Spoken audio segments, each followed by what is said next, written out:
Hello guys, ito yung ni-repair natin na board ng computer monitor. So ito yung pinalitan natin ng mga piyesa. So ayan, nalagay na natin. So bali ang nangyari dito is na shorted kasi siya, kasi mayroong butiki na nakapasok sa loob. So ayan guys, nag-jumper lang ako ng wire para madugtong yung connection nya.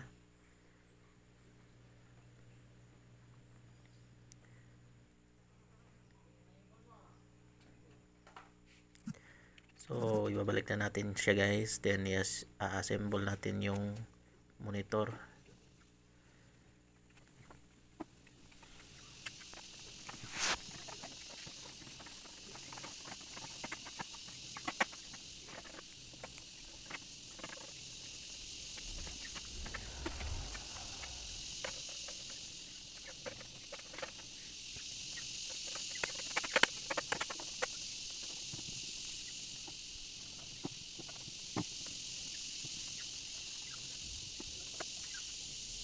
So ayan guys, na-assemble ko na. Then i-test naman natin siya kung magpa-power on na ba siya.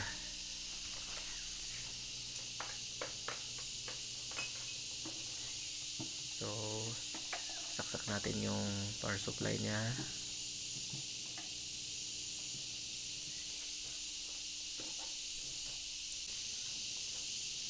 Then yun na.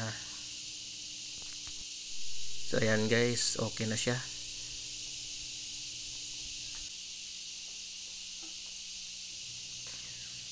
Ayan guys.